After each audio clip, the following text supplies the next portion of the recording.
Hoje pela manhã eu estive pregando "Perdoados estão os teus pecados". Falamos sobre perdão e é por isso até que de uma forma especial hoje eu me sinto muito tocado a também falar para vocês um pouco acerca do perdão, como fiz aqui na oração.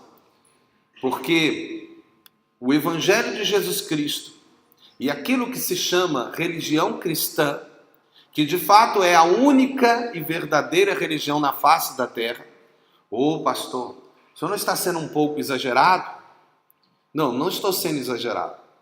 Eu estou apenas acreditando nas palavras de Jesus Cristo. Ou eu acredito que Jesus disse é verdade, ou ele é o maior mentiroso que passou aqui na terra, ou é um louco. Porque Jesus disse claramente o seguinte: eu sou o caminho. Não um caminho. Ele disse, eu sou o caminho. A verdade. Quem disse que é a verdade? Jesus. E também disse, eu sou a vida. Agora preste atenção nas últimas palavras dessa palavra de Jesus. Ninguém. Ninguém significa ninguém. Ninguém é ninguém. Ninguém inclui todos os seres humanos da face da terra. Ninguém vem ao Pai se não for por meio de mim, Jesus, o único mediador entre Deus e os homens. Querem ver um exemplo? A mulher que talvez poderia ser chamada uma das mulheres mais, vamos dizer assim, prestigiadas na terra, se chamou Maria. Ela teve não só a bênção, mas o privilégio de gerar Jesus Cristo, o próprio Deus na sua barriga.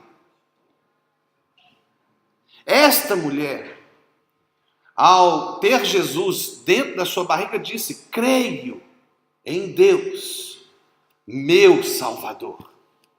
Se ela, que era uma pecadora, assim como todos nós, e merecia o inferno como todos nós, se ela, que é esse grande exemplo de mulher, disse que cria no Salvador e que o Salvador salvou a Maria, quem somos nós para dizer que não precisamos de ser salvos? Amém? Se com o exemplo dela nós podemos dizer com toda certeza, sim, Jesus Cristo pode salvar. Salvou a todos aqueles outros que estão na Bíblia. Muitos deles, não todos, mas muitos dos que ali estão. Ele também pode nos salvar. Amém? Ele também quer nos salvar. Ele quer nos perdoar. Amém? Mas sem dúvida, Jesus Cristo, quando trouxe o seu ensinamento acerca de perdão, ele mudou a história da humanidade. Posso lhe afirmar, porque como alguns sabem, sou estudioso de religiões. Na verdade, tenho eu uma formação nessa área da ciência da religião. E estudei as religiões da Terra, inclusive as antigas religiões. Posso afirmar a vocês, e quem quiser fazer o estudo, faça. As religiões da Terra, mesmo a religião que começou a trazer a mensagem que depois foi claramente feita por Jesus Cristo, que são o judaísmo, nenhum deles havia compreendido quem era Deus.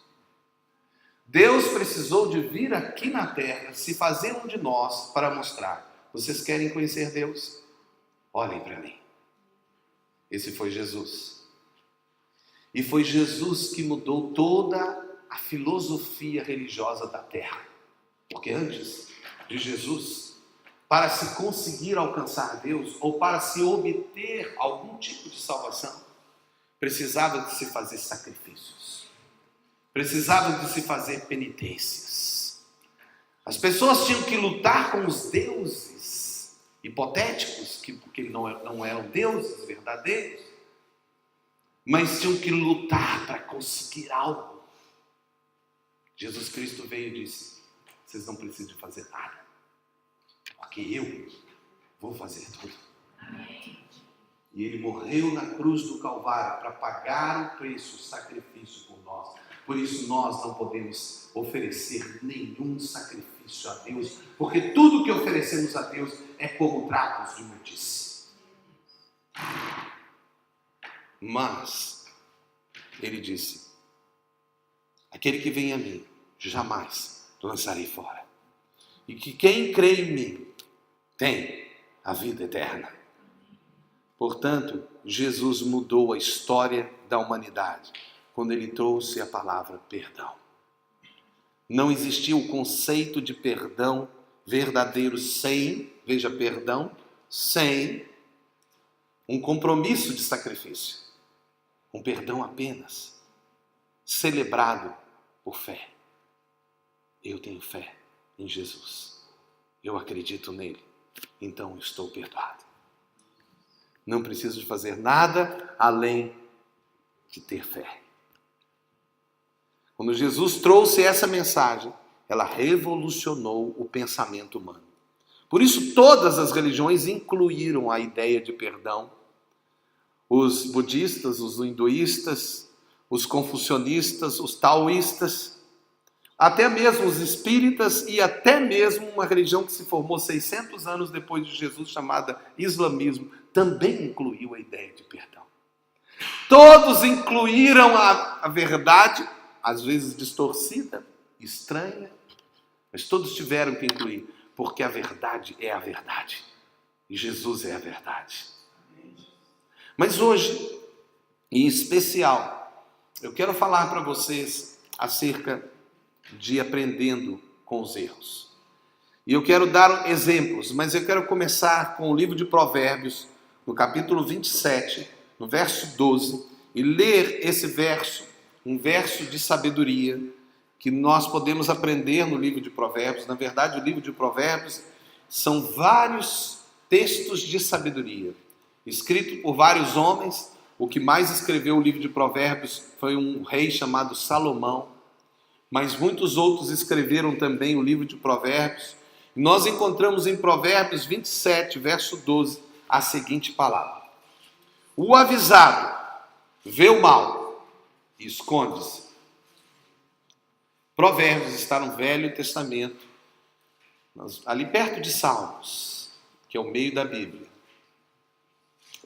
Provérbios 27, 12. Eu vou ler. E diz o seguinte: o avisado vê o mal e esconde-se, mas os simples passam e sofrem a pena. Eu vou repetir: o avisado vê o mal e esconde-se, mas os simples passam e sofrem a pena. Vamos fazer mais uma oração antes de continuar. Senhor Jesus, nós somos gratos a Ti pela oportunidade de poder ouvir a Tua palavra nesta noite. Eu quero lhe pedir que nós possamos aprender, através dos ensinos da Tua palavra, verdades, para que possamos aplicá-las na realidade da nossa vida. Fala aos nossos corações, usa-me como vaso, e também, ó Deus, unge-me, e também unge aqueles que estão aqui para ouvir. Nós pedimos no nome de Jesus. Amém. Eu quero nessa noite falar acerca de 3 pessoas que nós vamos dar como exemplo acerca de erros. E eu queria afirmar através desse texto que o avisado vê o mal e esconde-se. Que aquela pessoa que é avisada, ela vê o mal e ela não vai em direção ao mal, ela não participa do mal, mas ela se esconde, ela se refugia, ela deixa o mal. Mas aquele que é simples, ele passa e sofre. Muitos têm sofrido mal, por quê? Ou porque não estão avisados, ou porque mesmo avisados, veem o mal e não se escondem.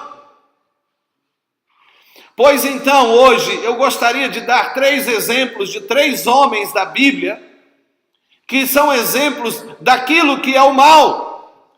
E que você, ao ouvir, se isso estiver na sua vida, que você tome uma atitude e deixe de lado. E não viva como estes homens viveram. E eu quero também nessa noite usar de alguns ditados populares que representam parte da verdade de Deus, porque a verdade de Deus é espalhada mesmo nos ditados populares. A verdade é só uma.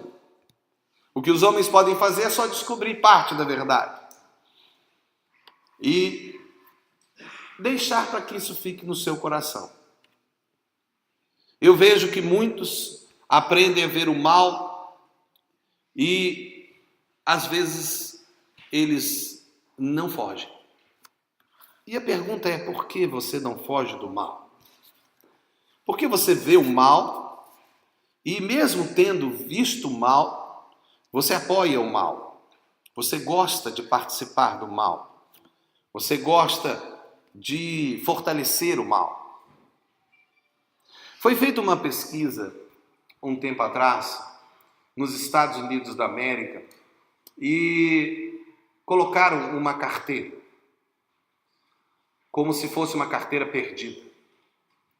Fizeram então estatísticas, porque fizeram isso durante alguns meses, e descobriram a seguinte estatística, que mais ou menos o número médio para os que devolviam as carteiras que eram esquecidas, não eram esquecidas, mas eram deixadas como se fossem esquecidas, era 45%. 45% das pessoas, de alguma maneira, devolviam as carteiras perdidas. É triste. Deveria ser 100%. Ou pelo menos deveria ser mais que 50%. Mas era 45%. No entanto, houve um momento em que um dia ninguém devolveu nada. Eles ficaram admirados ao ver que aquele dia ninguém tinha devolvido nada. E foram procurar descobrir o porquê. Esse dia foi o dia em que o presidente dos Estados Unidos da América, Kennedy, foi assassinado. Eles então, ao perceber esse episódio, chegaram a uma conclusão muito interessante. É que quando as pessoas ouvem o mal, e o mal é enfatizado, e as pessoas perdem esperança, elas param de acreditar no bem. Eu pergunto por que nós queremos tanto falar o que está errado? Por que nós não enfatizamos o que está certo, mas amamos as notícias do que está errado? Por que dentro da igreja nós enfatizamos mais os erros dos pastores ou dos irmãos do que os acertos? Por que nós valorizamos tanto o que está errado? Por quê? Porque lhes digo que se nós valorizarmos e vermos o mal e não nos escondermos dele, nós participaremos do mal e nos tornaremos como eles.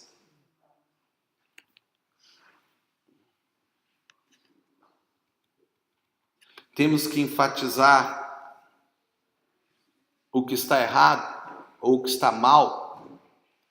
Por que não incentivar o que está certo? Por que não valorizar o que está certo?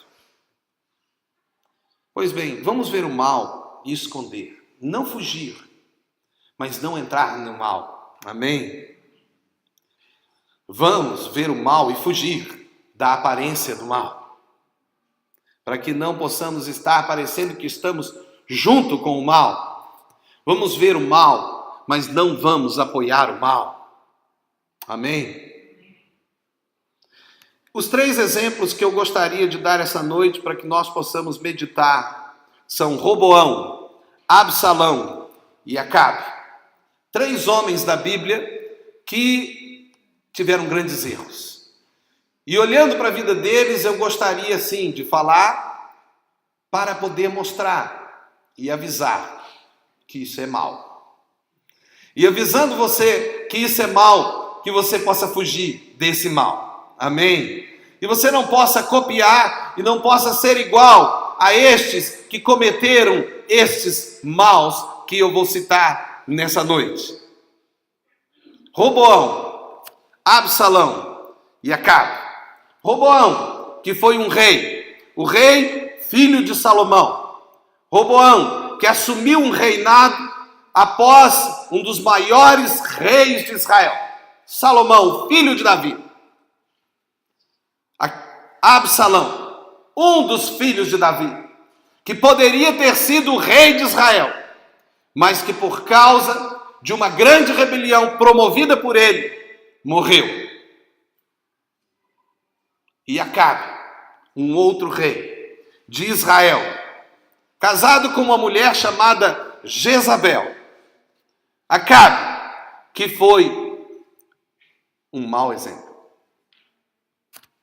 Vamos começar então com Roboão, e eu vou citar para vocês o texto bíblico que está em 1 Reis, no capítulo 12. E eu não vou ler esse texto, mas eu vou citar o texto para que você possa olhar e ler. E se possível, anote isso, para que você possa em casa, de dever de casa, porque veja, nós vimos na igreja e não só ouvimos pregação, nós temos que ler a Bíblia todos os dias em casa, amém? Então eu vou dar textos para vocês lerem em casa essa semana. E o primeiro texto é 1 Reis, capítulo 12, do verso 6 até o verso 11. Anote aí, 1 Reis, está no Velho Testamento, capítulo 12, do verso 6 ao verso 11. E eu gostaria de dizer para vocês o que aqui está escrito. Está escrito que Roboão, ele assumiu o reino depois que Salomão morreu, e ele precisava de ter conselhos. Ele procurou então os anciões, os mais velhos, aqueles que haviam sido sábios, que haviam andado com Salomão, e perguntou a eles o que ele deveria fazer. Os mais velhos então viraram a Roboão e falaram: o seu pai era muito duro, o seu pai colocou impostos muito fortes no povo, o povo está com muita carga de imposto. Faça o seguinte: corte esses impostos e mostre para eles que você está disposto a ajudar o povo. Fazendo assim, você conquistará o povo. Ele então foi para os seus amigos, aqueles que haviam crescido com eles, os outros jovens, sabe aqueles colegas de escola? Aqueles outros que haviam crescido com ele, que talvez tinham brincado no palácio com ele, e perguntou para eles: o que eu devo fazer? Os jovens falaram: mostre para eles quem você é. Diga a eles que se o seu pai foi duro, você é muito mais do que o seu pai. Assim que se meu pai os carregou com um jugo pesado, ainda eu aumentarei o vosso jugo. Meu pai vos castigou com açoites, eu, porém, vos castigarei com escorpiões. Esse foi o conselho que aqueles jovens deram para Roboão. E quem vocês acham que Roboão ouviu? Os mais velhos ou os mais jovens? Ele ouviu os mais jovens. E começou a fazer isso. O que aconteceu, conto-lhes a história, é que um dos servos de Salomão se rebelou, dividiu o reino de Israel em duas partes, chamado Jeroboão, e ele ficou com parte do reino. Ele ficou ali com a capital, Jerusalém, e com a parte sul toda. A parte norte toda se rebelou e se transformou num outro reino, fez uma outra capital, se chamou Samaria. Tudo porque esse jovem ouviu os conselhos errados. Mas o que eu gostaria de falar agora sobre Roboão é uma frase que talvez seja muito conhecida aqui também em Portugal. Dê um bastão e verás o vilão. O primeiro dos erros que eu gostaria de que os irmãos se afugentassem é: quando você receber poder, não se torne um vilão. Mas você quer descobrir quem é que ama ser vilão? É só você dar o bastão para ele. É só você dar poder para alguém que ela começa a ter poder e fala: sabe quem manda aqui? Agora eu é que mando. Não é mais ele, sou eu é que mando. Cala a boca. Está entendendo? Eu que vou agora fazer. E você tem que obedecer, porque se você não obedecer, eu tiro o seu emprego. Eu acabo com você. Dá o bastão, que você vai descobrir o vilão.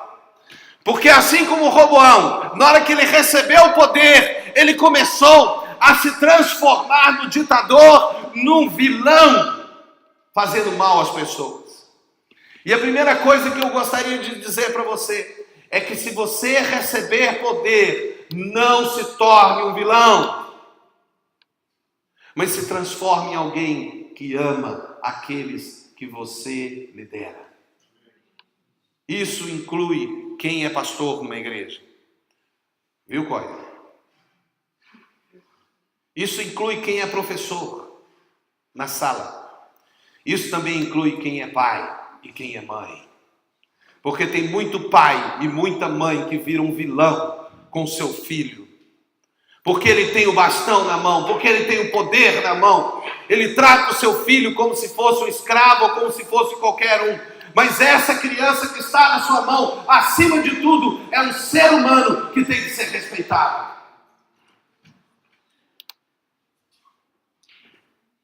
É assim que às vezes o marido começa a tratar a esposa. Aqui em Portugal nós sabemos que existe uma conduta muito feia, em que vários e vários homens tratam suas esposas até mesmo batendo nelas, quando elas não fazem aquilo que eles querem.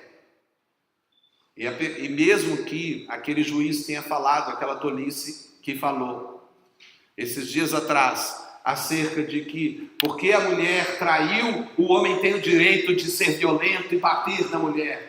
Não existe isso na palavra de Deus. Amém? Se alguém fizer algo contra, não te dá o direito de bater, porque a Bíblia diz: se alguém te bate numa face, vira outra. Esse é o ensinamento de Jesus Cristo. Eu ter poder não me dá direito de ser violento com o outro. Eu ter poder não me dá o direito de desrespeitar a outra pessoa.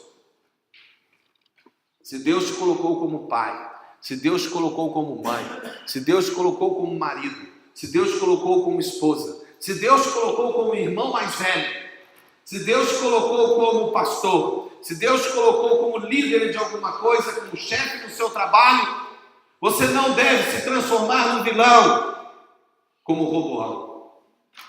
Não fala assim: agora eu vou botar escorpiões atrás de você, e você vai ver quem manda aqui.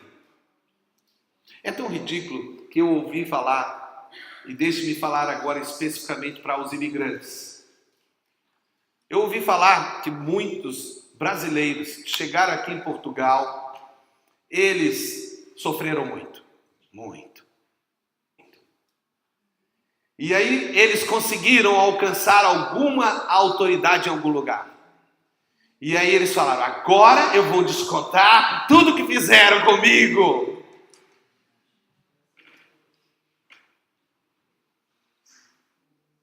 Até mesmo imigrantes que falam a tolice do tipo assim: os portugueses foram no Brasil, os portugueses foram em Angola, foram em Moçambique e tiraram tudo de nós. Agora nós viemos para tirar tudo de volta.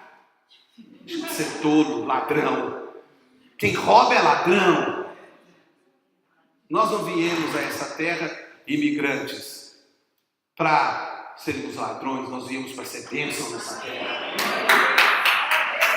Nós viemos para abençoar as pessoas. Nós viemos para plantar as nossas raízes e dar fruto. Você quer prosperar financeiramente? Lance raízes. Pare de ficar mandando dinheiro para fora. Faça aqui a sua vida. Se você precisar de ir embora, você vende. Você quer prosperar financeiramente? Está aqui um pastor te dando um conselho. Pense nisso. Mas Roboão foi aquele que recebeu o bastão e se tornou um vilão. E eu espero que você, quando receber qualquer tipo de poder, não siga o exemplo de Roboão. Amém? Que você possa realmente tomar uma atitude diferente daquela que Roboão tomou. A Bíblia fala, a palavra branda desvia o furor, mas a dura suscita a ira. Vocês querem aprender sabedoria? Leiam o livro de Provérbios e vocês serão sábios. A segunda pessoa que eu gostaria de falar é Absalão. 2 Samuel, capítulo 15, do verso 1 até o verso 6. Se você puder depois ler em casa, você leia. Mas nós encontramos aqui em Absalão, que foi o filho de Davi, a realidade de que Absalão foi para a porta do caminho da entrada de Jerusalém. Ele já havia passado por um erro muito grande. Ele havia matado seu irmão, Amon, ou Amnon, porque Amnon havia estuprado a sua irmã. Que coisa terrível dentro de uma família, né? O irmão estuprando a própria irmã. Mas ele não era irmão de mãe, porque Davi tinha 7 esposas. Então, ele era irmão por parte de Davi, mas não pela mãe. Mas Absalão era irmão dessa moça, por parte de mãe. E Absalão ficou com ódio do seu pai, porque o seu pai não fez nada. Nada assim do que ele sente que deveria ter sido feito. E Absalão então fez uma armadilha e assassinou seu próprio irmão Amnon, sentindo que era o direito dele. Davi o expulsou, o mandou embora do reino para não o matar, pelo pecado do assassinato. E aí então Absalão ficou muito tempo fora, mas ele acabou conseguindo conquistar de novo o direito de voltar. Quando ele voltou, ele foi para a porta de Jerusalém. E quando as pessoas entravam pela porta, Absalão falava: qual que é o seu problema? Ele era o filho do rei. Qual que é o seu problema? Ah, Absalão, eu estou com um problema aqui que eu não consigo pagar um débito meu e eu vou perder minha terra. Oh, não é problema. Eu sou o filho do rei. Toma aqui o dinheiro. Ai, paga a sua dívida. Oh, se eu fosse o rei nessa terra. Se eu fosse o rei, tudo ia ser diferente. E ele começou a fazer isso. Com um, com o outro. No final, Absalão conseguiu conquistar o rei. E Davi teve que sair de Jerusalém sendo rechaçado. Falando mal dele. Porque Absalão fez uma campanha para denegrir o rei, que era o pai dele. E eu queria fazer uma segunda afirmação. É que a ambição cerra o coração. Sabe, era o pai dele. Mas por causa da ambição de Absalão, ele estava agora pronto a fazer tudo, mesmo que fosse o pai, mesmo que fosse destruir a família, ele não se importava com quem ele estava usando e enganando, porque ele queria alguma coisa e ele estava disposto a fazer o que fosse possível para conquistar aquilo que ele queria, porque a ambição cerra o coração. E ele então começou a agir dessa maneira, fazendo essa campanha. E a minha pergunta é: será que você também pode estar agindo como Absalão, ou possa ter agido como Absalão algum dia da sua vida, quando você começa a virar para outra pessoa, porque Deus estabeleceu um líder na igreja ou na sua família, e você começa a dizer: ah, se fosse eu, mas se fosse eu não fazia desse jeito, eu fazia desse jeito. Se me colocassem lá na frente, eu fazia diferente. A maioria dos que falam assim não tem nem capacidade de vir para frente. Se viesse para frente, eles morreriam de medo. Mas ser hipotético é tão fácil. Olhar o erro e dizer como consertar é fácil. Por quê? Porque alguém já fez e errou. Depois que erra, é fácil dizer o erro. Mas e antes de errar? Alguém tem que decidir. E uma coisa que eu gostaria que você pensasse é que todas as vezes que você se levanta contra uma autoridade, pode ser até o presidente da República, você deveria pensar no que você está falando. Sabe por quê? Porque você vai prestar conta pelas suas palavras. E muitas vezes nós entramos em algumas conversas que nós não deveríamos entrar. Alguém dentro do corpo de Cristo, vamos dizer do corpo de Cristo, pode ser na família, no trabalho, ok? Mas vamos falar na igreja. Alguém chega e começa a falar, eu não concordo com fulano. Aí o outro fala, é mesmo? É mesmo? Você não concorda? Não. Por quê? Porque ele faz assim, assim, assim. Sabe que é verdade? Eu também não concordo. Vamos falar com aquela pessoa? E você concorda também? Pronto, você já entrou no ambiente da fofoca, no ambiente da destruição. Porque se você tem alguma coisa contra alguém, você vai e fala com a pessoa e não com os outros. Mas muitas pessoas gostam de falar o mal. Muitas pessoas gostam de falar do erro do outro. Meus irmãos, vamos parar de falar do erro do outro. Vamos orar por aqueles que estão errados. E se você tem alguma coisa que você pode fazer, vai e faça. E ajude aquela pessoa. Tem pessoas que já chegaram para mim e falaram, pastor, eu fiquei sabendo do erro de um outro pastor. Porque o outro pastor, ele para. Não, mas eu vou falar que o pastor... Eu não quero saber. Eu não tenho autoridade sobre a vida dele, então não sou eu que vou corrigi-lo, então eu não preciso de saber. Se Deus lhe der autoridade sobre o Coia e ele fizer algo de errado, você pode falar comigo que eu vou falar com ele. Mas um outro pastor de outra igreja não tem autoridade, eu não preciso de saber. Porque quem vai tratar com ele é Deus, e não é você. Amém? Então vamos nos colocar no nosso lugar, porque o que nos faz falar mal de alguém e começar a fazer uma campanha para derrubar alguém é porque tem alguma ambição no nosso coração. Nós queremos algo. E eu queria que você pensasse no seu coração o que pode estar promovendo você falar mal de alguém. Porque eu não vejo Jesus Cristo ensinando a gente falar mal de ninguém. Vocês querem ser cristãos? Aprendam com esse erro e não cometam ele. Amém? E apliquem isso ao seu serviço. Você não precisa de falar mal do seu chefe. Ah, pastor, mas você não sabe como é que é o meu chefe. O meu chefe... Não, para com isso. Para com isso. Não fala mal do seu chefe.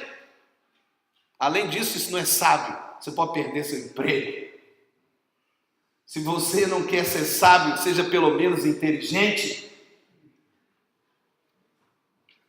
E lembre que quando você fala com alguém, acabou o segredo. Esse alguém vai falar com mais alguém e um dia o seu nome vai aparecer que foi o que falou. Seja sábio. Tem gente perdendo emprego aí por coisa tão tola, por apenas abrir a boca e falar mal. E também eu digo que o mesmo não deve acontecer dentro de casa com os nossos pais. Pastor, mas meu pai não mora aqui, é porque o meu pai... Não fale mal do seu pai. Honra a teu pai e a tua mãe, que os teus dias se seguirão prolongados sobre a face da terra. Não falamos mal dos nossos pais. Mesmo que eles sejam um alcoólatra, um bêbado, eu não falo mal dos meus pais. Eu vou proteger. Amém? Porque eu só vou falar com aqueles que podem ajudar. Mas lembre que a ambição cerra o coração, assim como cerrou o coração de Absalão, quando ele fez uma campanha e destronou o seu próprio pai. E fez uma campanha tão maligna. Se fosse eu, se fosse eu. Você nem imagina o que eu faria. Eu sei o que Absalão fez. Foi um dos maiores déspotas da história de Israel. Um mau rei, o pequeno tempo que ele teve no trono, ele fez tanta tolice, mas tanta tolice, que era vergonhoso o que Absalão fez. Para iniciar, ele pegou as 13 mulheres concubinas de Davi, levou-as a uma tenda perante todo Israel e cometeu relação sexual com elas perante todo Israel. Só para começar. Ele acabou morto pelos cabelos dele. Saindo correndo, fugindo, ele tinha uns cabelos grandes, o cabelo, na hora que estava a cavalo, prendeu na árvore e ele, e pronto, enforcou e morreu. E sabe uma coisa? Sabe o que vai matar você? É sua ambição. É sua vaidade. Vaidade de Absalão de deixar aqueles cabelos lindos dele, considerados dos homens mais bonitos de Israel. Foi exatamente aqueles cabelos que mataram ele. Sua ambição vai te matar. Cuidado. O último homem que eu gostaria de falar é Acabe. Acabe está em 1 Reis, no capítulo 18, do verso 16 até o verso 21. 1 Reis 18, 16 a 21, nós encontramos Acabe se encontrando com Elias. Acabe, que era um rei de Israel casado com Jezabel. Ele tinha sido um rei mau, mas o mais interessante ao ler a história de Acabe é que ele era um homem influenciável. E quem influenciava Acabe era Jezabel. Jezabel falava para o esposo, faça isso, ele fazia. E quando ele não fazia, ela falava, mas você... Sabe a história da mulher que vira para o marido, quer que ele faça uma coisa e ele não faz, e ela fala, mas você não me ama. Mas você olha para todos, mas não olha para mim. Você faz tudo para todos, mas não faz só para mim. Acabe era esse tipo de mulher. Quer dizer, Jezabel. E Acabe caía direitinho no controle da mulher dele. Ele não era o líder da casa. Ele era mandado pela própria mulher. Mas Acabe, ele fez coisas tão erradas, como, por exemplo, fazer o povo de Israel começar a adorar os Baalins e Astarote, que eram deuses daquela época. Mas Elias, que foi um dos maiores profetas de Israel, se levantou no tempo de Acabe e profetizou. Mas mesmo Elias ficou com medo de Jezabel, porque Jezabel disse, eu vou matar Elias. Ele se escondeu numa caverna. Quando ele se escondeu lá, ele disse, Senhor, todo mundo, não existe mais nenhum profeta em Israel. Deus falou assim, ainda existem 7.000 que não dobraram os seus joelhos a Baal. Sai dessa caverna e vai lá e profetiza. E ele chegou perante a Acabe, e Acabe falou, está aí o perturbador de Israel. Não, ele não era o perturbador, mas quem está andando em pecado, a verdade te perturba. E acontece que Acabe, eu gostaria de intitular ele da seguinte maneira, a ocasião faz o ladrão. Já ouviram? Então Acabe é o último exemplo que eu gostaria de deixar com vocês, porque Acabe não era para ser um ladrão. Acabe não era para ser quem ele era. Se tivessem colocado uma mulher boa do lado de Acabe, provavelmente ele ia ser um bom rei. Mas a ocasião produziu o ladrão, foi a oportunidade, porque o coração dele, na verdade, é um coração que era influenciável. E eu gostaria de dizer que Acabe errou sim. É verdade que Jezabel teve a sua parcela de erro, mas Acabe errou sim, porque houve a ocasião para ele errar. E eu gostaria de dizer para você o seguinte: ou você tem caráter, ou você não tem caráter. Não me venha dizer, pastor, já tem 2 anos, pastor, que eu não tenho relação sexual com nenhuma mulher, pastor. Não está dando mais para aguentar, pastor, eu sou jovem. Eu vou pecar, pastor, não dá. Porque você não tem caráter, que você não consegue. Não é porque os seus poros estão cheios de hormônio, é porque você não tem vergonha na sua cara. Porque quem tem honra, quem tem caráter, ele consegue se manter sem pecar, porque ele ama Deus sobre todas as coisas e ao próximo como a ele mesmo. Na ocasião faz o ladrão, não é? Porque já é ladrão. Só deu a oportunidade dele errar. Pastor, eu estava trabalhando e sabe como é que é? 10 euros estavam lá em cima da mesa do chefe, ninguém deu. Foi só 10 euros, pastor, ele não vai sentir nada, esse homem ganha milhões, calma, que são 10 euros. 10 euros, 10 euros. Mas você roubou. Você é ladrão. Vocês estão entendendo o que eu estou dizendo? Não importa a ocasião que apareça na sua vida. Não faça como Acabe, que foi influenciado por Jezabel. E ele se tornou um dos piores reis de Israel. Não faça isso. Quando as ocasiões de erro aparecerem, se levante e diga: eu sirvo a Jesus Cristo e eu não aceito errar.